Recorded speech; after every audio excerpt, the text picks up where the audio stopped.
Antoine Walker had a problem. Quick thing before we get into it. If you want to find out whether you are heading for the same kind of money trouble as the people in these stories, I put together a free checklist called The 7 Warning Signs You're Heading for Financial Ruin. It is the first link in the description and it costs you nothing. Go grab it, then come right back.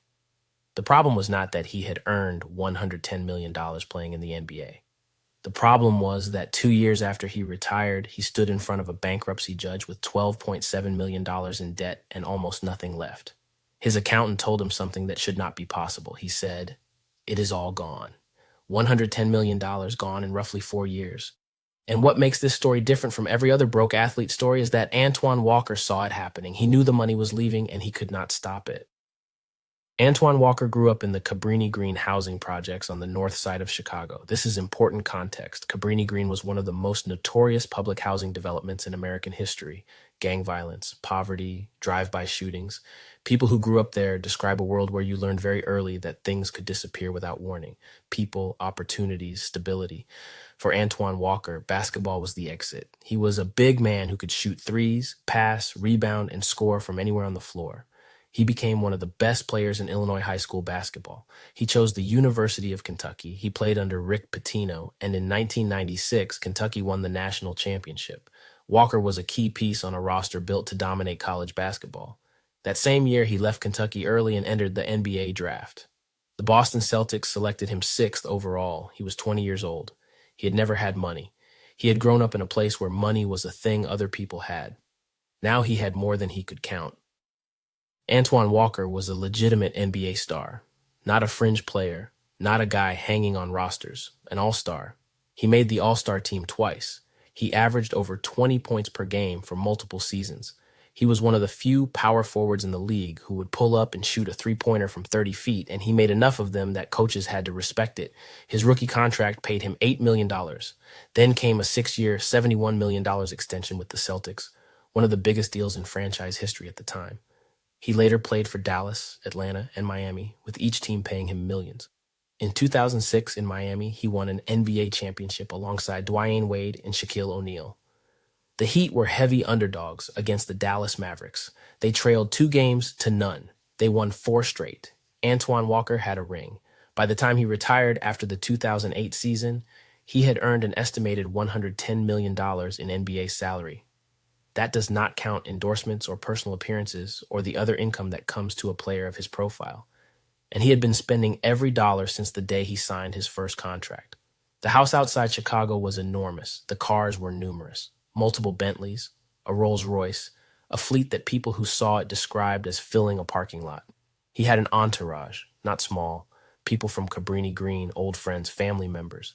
He paid for their cars, their apartments, their trips. When you grow up with nothing and suddenly have everything, the people who knew you before, you take care of them. That is how Walker has described it. He was also gambling. Las Vegas every offseason. Card games, dice, sports betting. He lost large amounts with the same ease that made him pull up for a contested three-pointer with 5 seconds left on the shot clock. He did not track what was going out. He never had a budget. The paychecks were large enough, he assumed, that they would cover everything. By 2007, his last real NBA season, the signs were already visible to the people around him. 3 Las Vegas casinos had filed civil lawsuits against Antoine Walker for bad checks. The total across the 3 suits was close to $1 million. He had co-signed mortgages for family members. When they couldn't make the payments, the debt came back to him. He was legally responsible for homes he did not own and was not living in. He had invested heavily in Chicago real estate in 2006 and 2007, near the peak of the housing market. When the financial crisis hit in 2008, the value of those properties collapsed. What had looked like investments became liabilities. His NBA career ended in 2008. No team picked him up. He tried to keep playing in leagues overseas, but nothing materialized.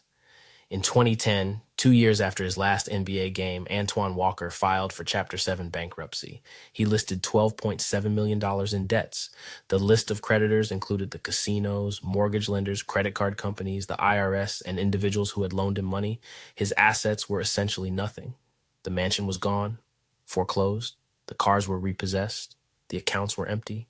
The bankruptcy trustee went through everything. The gambling debts, the co-signed mortgages, the bad investments, the spending on the entourage. $110 million over 12 years in the NBA. Gone. Walker gave interviews after the filing. He said he was embarrassed that he had let the wrong people in his circle, that he had never learned how to say no to friends asking for money, to casinos offering credit, to himself. He said something in one of those interviews that stayed with a lot of people who heard it.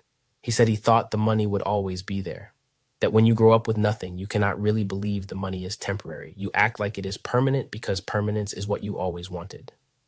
Antoine Walker rebuilt. It took years, and it was not easy. He became a financial literacy speaker.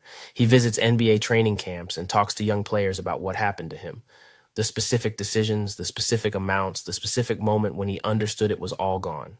He has worked in basketball operations and player development. He turned the worst financial disaster of his life into a curriculum because what happened to Antoine Walker is not unusual. The National Basketball Players Association has cited studies showing that 60% of NBA players face significant financial hardship within 5 years of retirement.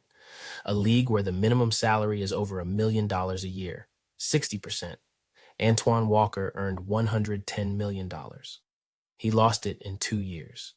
And he has spent the years since trying to make sure the next generation of players understands what he did not when he was 20 years old and suddenly had more money than he had ever imagined. The money does not last forever. The career does not last forever. And no one tells you that when they hand you the check. Before you go, here's the one thing that matters.